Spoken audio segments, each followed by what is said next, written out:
In 2026, too many veterans are not saying the right things at compensation pension exams. In this live stream and in this episode, I'm going to be breaking down what not to say during your VA compensation and pension exam, and how small statements, your treatment records, what you say to your primary doctor can dramatically impact your VA disability rating.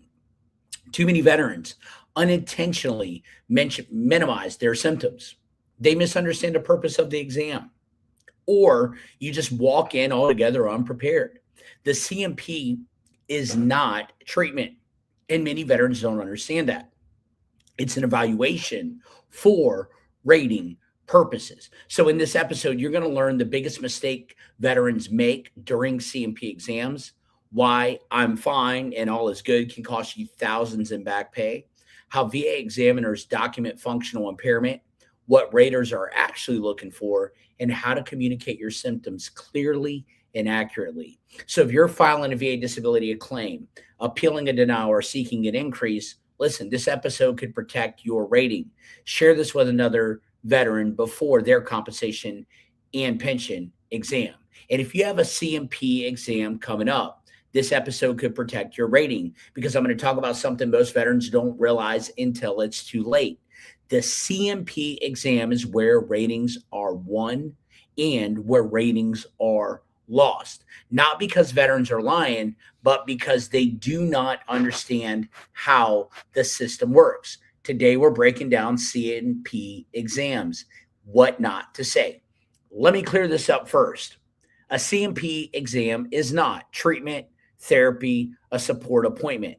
It is an evaluation for rating purposes. Here's what's happening: the examiner is gathering data to answer specific legal questions and filling out the DBQ, the Disability Benefits Questionnaire, that pertains to the condition that you filed for. So they want to know, do you have a current diagnosis? They want to know, is it connected to service? They want to know, how severe is the condition that you filed for? They want to know, how does the condition that you filed for affect you occupationally and socially? How does it affect your occupational and social functioning, veterans? That's it. They're documenting your impairment. They're not there to comfort you. Once you understand that, you can move differently. I'm fine is the most expensive word.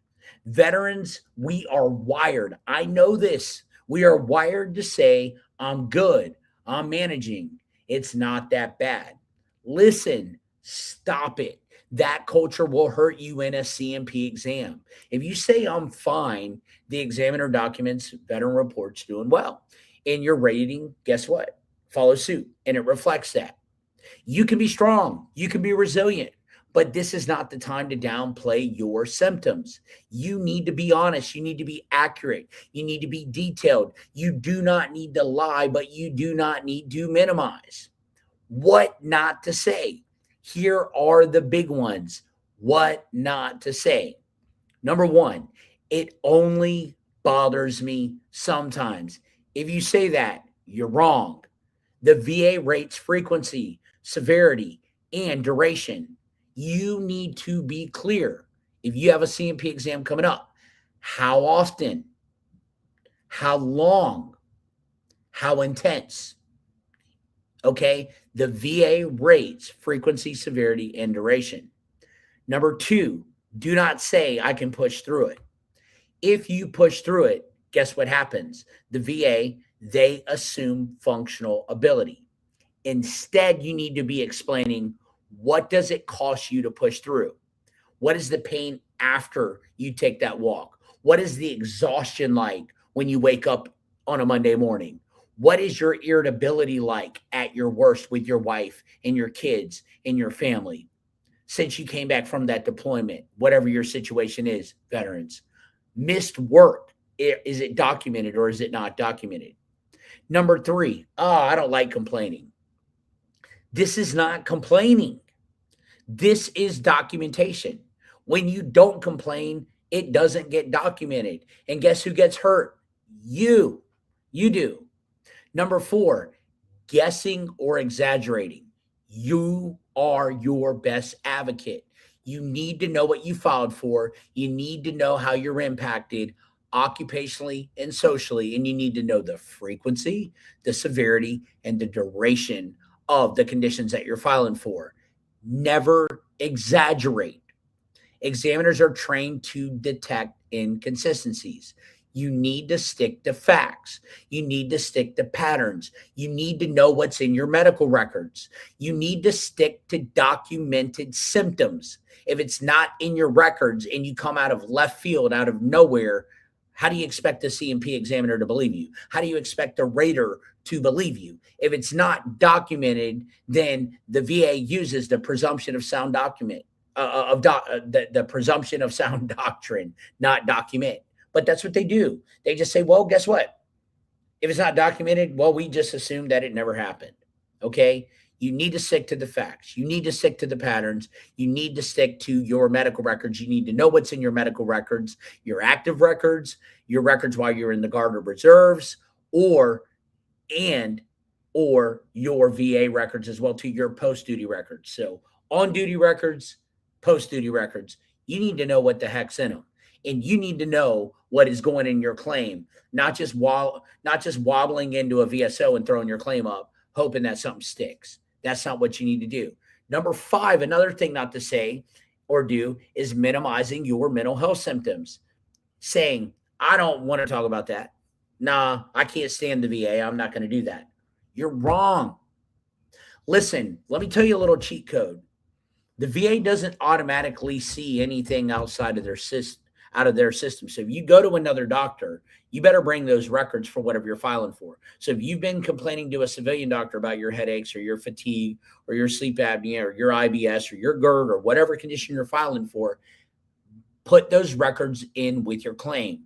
Okay. If you don't, the VA is not just going to have them. You probably will get a 214142, 214142 alpha asking if the VA can get those records. But also, I always advise every veteran to be in the VA system, to be getting treated by the VA, at least have a primary care doctor, at least be up to date on your labs and have a primary care doctor with the VA, and let them know your problems. That way they're always documented in the VA system. And if you want to use an outside doctor, do it. You can do it. You're more than welcome to, but get a primary care doctor with the VA as well too.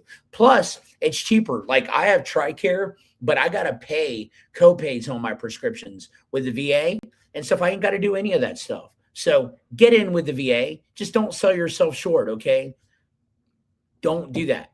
But minimizing your mental health symptoms, saying I don't want to talk about that, is a no-go. If you don't talk about it, it may not get documented. And if it's not documented, guess what? It may not be rated properly, okay? So don't do those 5 things. It only bothers me sometimes. Number 2, I can push through it. Number 3, I don't like complaining. I just suck it up and deal with it. Number 4, guessing or exaggerating at your symptoms. And number 5, minimizing mental health symptoms. Don't do those things. So what is the rater actually looking for? Raters compare your exam to the Code of Federal Regulations rating criteria, 38 CFR. For example, mental health ratings depend on what? Occupational impairment, social impairment, panic frequency, memory loss, judgment, suicidal ideation, etc. Orthopedic ratings depend on range of motion, pain during movement, flare-ups, functional loss. The exam report is just a template, and what you say fills that template.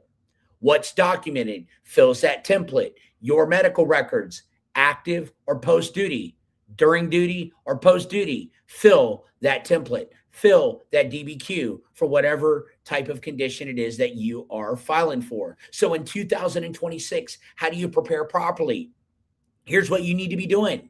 You need to, number 1, be reviewing your symptoms beforehand. You are your best advocate. Who's going to know yourself better than you?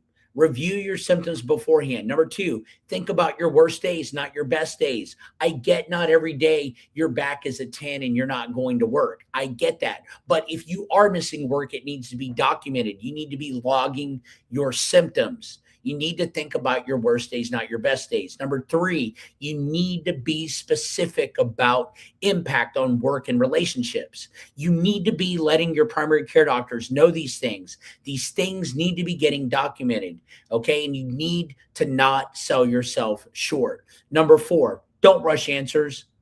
Be honest. Think about it. Take a breath. Don't rush answers. Number five, if something is missed, politely clarify.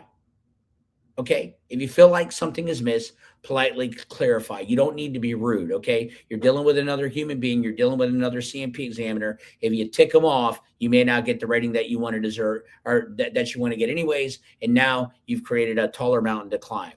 You are not at your CMP exam to perform. You are there to explain impairment. But hopefully, before you're at that CMP exam, the explanation of your impairment, okay, is already explained in your medical documentation. Okay. Listen, you earn these benefits, but the CMP exam is a critical moment. It's not about being dramatic. It's not about being emotional. It's about being very clear. Strong veterans lose ratings because they minimize, but prepared veterans protect them. If this episode helped you, if this live stream helped you, now or later, share it with someone who has an exam coming up, because one wrong sentence can cost years of appeals, and appeals are taking longer. I've been talking about this. I just talked about this yesterday, and we need to fight smarter, not louder. Okay, veterans. So I want to be clear with that. In 2026, don't downplay. Get your symptoms documented.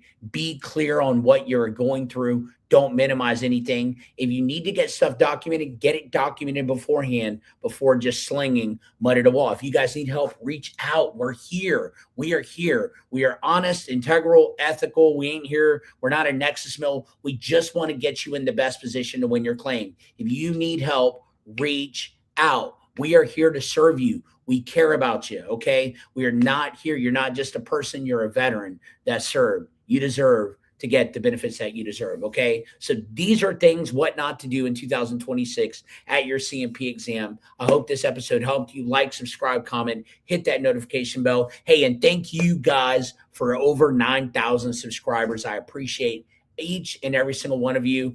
The episodes are going to continue to come. We love you. We care about you. If you want to get in on the Unity Hour every Wednesday morning at 7 a.m. to 8 a.m. and be encouraged, let us know.